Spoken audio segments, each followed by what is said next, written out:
So here group number 1 Abana hodi here group number 2 hin tin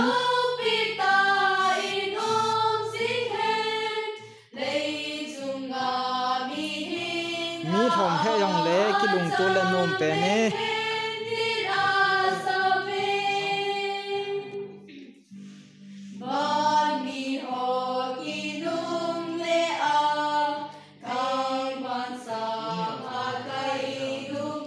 group number 2 ho na zo du na